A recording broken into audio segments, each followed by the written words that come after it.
तो नमस्कार दोस्तों, मैं नीरज स्वागत करता हूं आपका डीएनडी क्लासेस में। आप किसी भी बोर्ड से बिलोंग करते हो, चाहे आप राजस्थान बोर्ड से हो, चाहे आप बिहार बोर्ड से हो, चाहे यूपी बोर्ड से और चाहे एमपी बोर्ड से, आप देश के किसी भी कोने से हो, अगर आप एनसीईआरटी फॉलो कर रहे हैं, अगर आपका स्कूल एनसीईआरटी फॉलो कर रहा है और आप एनसीईआरटी से पढ़ रहे हैं, तो यहाँ पर सारी की सारी चीज़ें सेम रहने वाली है। और अगर आप एनसीईआरटी से नहीं भी पढ़ रहे हैं तो भी आपका जो कोर्स है 11th क्लास का, वो पूरा का पूरा सेम है और वो एनसीईआरटी बेस ही है।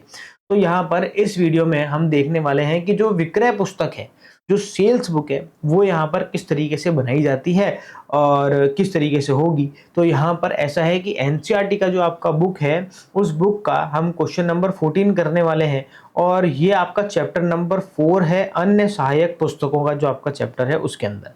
तो यहाँ पर हम कैश बुक देख चुके हैं कि कैश बुक कैसे बनती है, सिंगल कॉलम कैसे बनती है, डबल कॉलम कैसे बनती है, मतलब एक स्तंभीय द्विस्तंभीय कैसे बनती है, वो सब देख चुके हैं हम।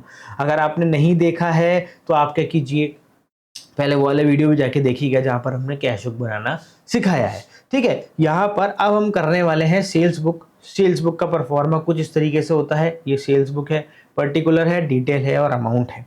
जैसा कि परचेस बुक जिस तरीके से बनती है ना, बिल्कुल सेम टू सेम ही यहाँ पर हमने सेल्स बुक भी बनाई है।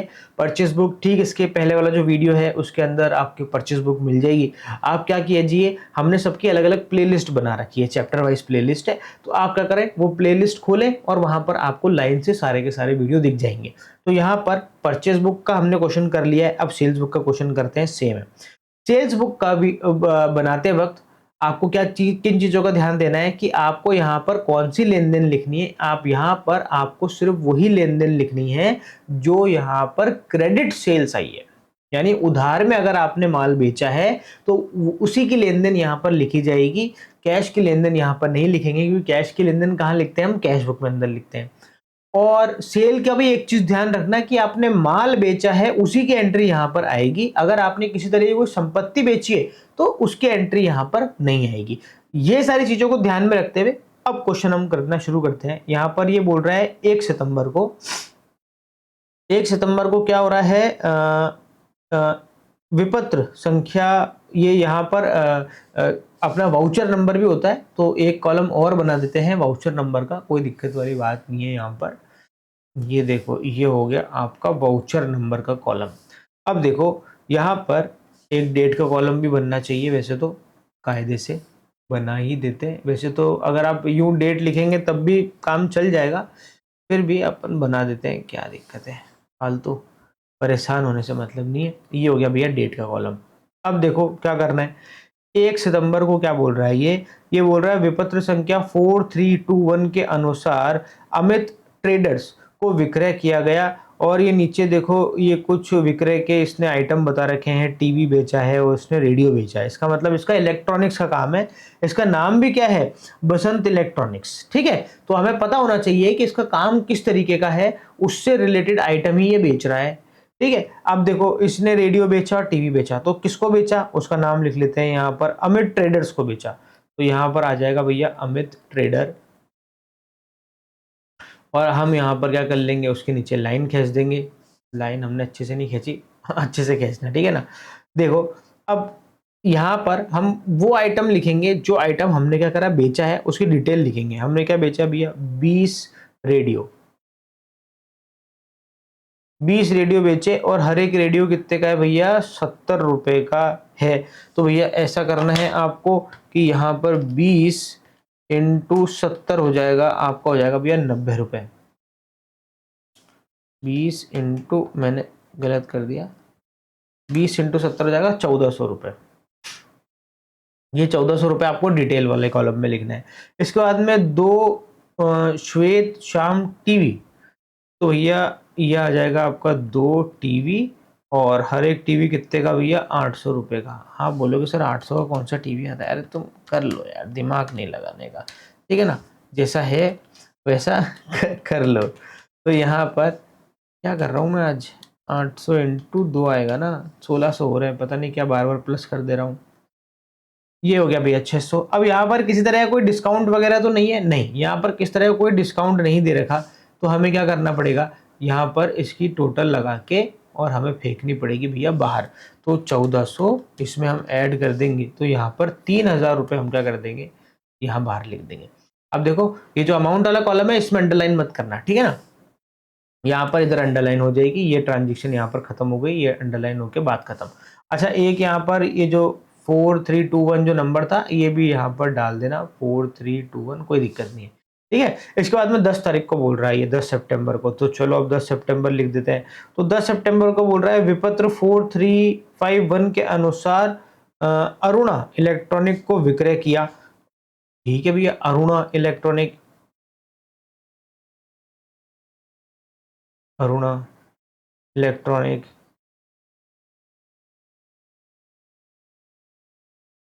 ये खिंच गई भैया लाइन। आगे देखो क्या बोल रहा है, अपन नंबर डालते हैं फिर भूल जाते हैं नंबर डालना। 4351 है आपके पास, ये वाउचर नंबर होते हैं इनके, जो रसीद अपन बनाते हैं ना उसके नंबर होते हैं। आगे देखो ये बोल रहा है कि 20 इंच के श्वेत श्याम टीवी 3000 रुपये प्रति टीवी के हिसाब से, ठीक है भैया। तो अपन तो यहाँ पर लिख देते हैं भैया 5 टीवी इस रेट से 3000 रुपये प्रति की रेट से, तो यहाँ पर हम इंटू कर लेते हैं 3000 इंटू 5, ये हो रहा है आपके 15,000 रुपये बन रहे हैं इस टीवी के। इधर आ गए, इसके बाद में आगे बढ़ते हैं। 21 इंच के रंगीन टीवी 4800 रुपये, ठीक है भैया। दो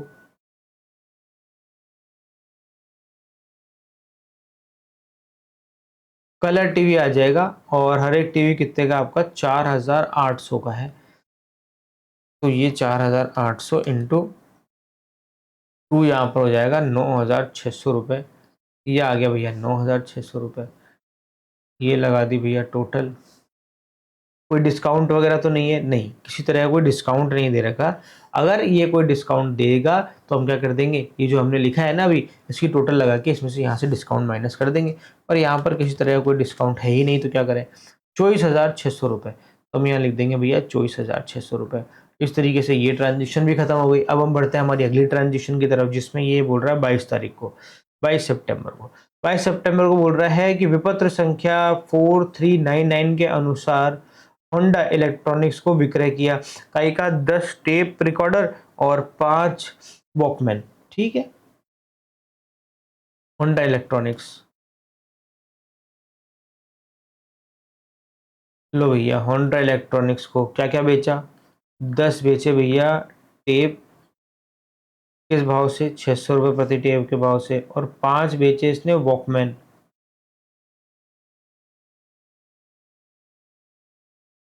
वॉकमैन किस भाव से 300 रुपये के भाव से। तो इसके तो हो जा रहे हैं भैया 6,000 रुपये और इसके हो जा रहे हैं 1500 रुपये, ठीक है। दोनों मिला के लिख देंगे क्योंकि और तो कुछ दे नहीं रखा, तो आ जाएगा भैया 7,500 रुपये।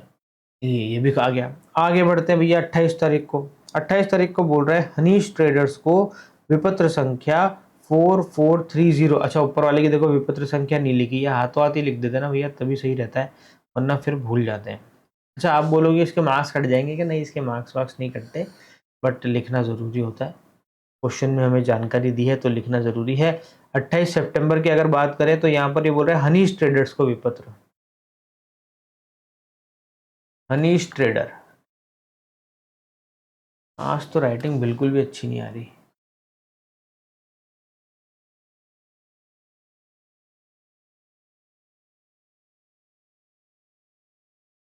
चलें, हनीश ट्रेडर को इसने क्या करा है, इसका भी संख्या लिख लेते हैं 4430।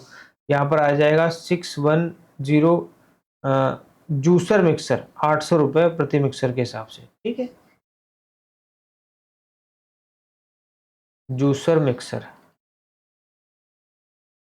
800 रुपये प्रति के भाव से, तो 610 इंटू 800 ये बन रहा है आपका 4 लाख। ये यार गड़बड़ लग रहा है मेरे को, 610 जूसर 800 रुपये प्रति जूसर मिक्स है, ये संख्या सही नहीं लग रही मेरे को, तो चेक करनी पड़ेगी भैया, ये संख्या सही नहीं है किसी भी हालत में। तो मेरे दोस्तों ये 610 नहीं हो सकता, ये सिर्फ 10 है ठीक है ना, ये सिर्फ 10 है, वो करके अपन इसको करते हैं। तो ये है मेरे दोस्तों 6 हटा देते हैं, इसका है 10 जूसर मिक्सर। तो 8,000 रुपये हो जाएंगे जूसर मिक्सर के, और कोई डिस्काउंट वगैरह दे नहीं रखा है, तो ये 8,000 रुपये क्या चल जाएंगे, पूरे के पूरे बाहर चल जाएंगे। अब देखो सारी की सारी ट्रांजेक्शन यहाँ पर हो चुकी है। अब हम क्या लगा लेते हैं, टोटल लगा लेते हैं। किसकी, ये जो अमाउंट वाला कॉलम है इसकी लगाएंगे टोटल। तो देखो 3,000, 24,600, 7,500 और 8,000, तो यहाँ पर ये 43,100 रुपीज़ आ गया ना आंसर। 43,100 रुपीज़ की क्या हो जाएगी आपकी टोटल आपकी परचेज हो जाएगी। तो हम यहाँ पर सेल्स है ना आपकी, हाँ टोटल सेल्स हो जाएगी, तो यहाँ लिख देंगे सेल्स अकाउंट क्रेडिट ऐसे। तो यहाँ पर ये आपकी बन गई है क्या, सेल्स बुक। आपको क्या ध्यान रखना है मेरे दोस्तों, बिल्कुल ऐसे ही बनेगी परचेज बुक और बिल्कुल ऐसे ही बन रही है आपकी सेल्स बुक, बिल्कुल कोई डिफरेंस नहीं है। आपको बस किन चीज़ों का ध्यान रखना है कि अगर परचेज बुक बना रहे हो तो सिर्फ आप क्रेडिट परचेज लिखोगे, वही ट्रांजेक्शन लिखोगे यहाँ पर, वही लेन देन हम यहाँ पर लिखेंगे जो हमने क्या करी है, उधार परचेज करी है। और अगर सेल्स बुक बना रहे हैं तो उधार सेल्स, पर वो सेल्स और परचेस किसकी होनी चाहिए, गुड्स की होनी चाहिए, माल की होनी चाहिए। इसी तरह की कोई संपत्ति की खरीद या बिक्री होगी तो उसे हम यहाँ पर रिकॉर्ड नहीं करेंगे। एक अगर हमने कोई कैश खरीद या सेल करी है तो उसे भी हम यहाँ पर नहीं लिखेंगे। इस तरीके से ये हो जाएगा। इस क्वेश्चन में तो किसी तरह का कोई डिस्काउंट नहीं आया, वरना अगर डिस्काउंट होता है तो डिस्काउंट हम क्या करते हैं, यहाँ पर नीचे माइनस कर देते हैं। ठीक है, तो मेरे दोस्तों मिलते हैं अगले वीडियो में नेक्स्ट क्वेश्चन के साथ में। जब तक के लिए मस्त रहें, स्वस्थ रहें, खाते पीते रहें। जय हिंद।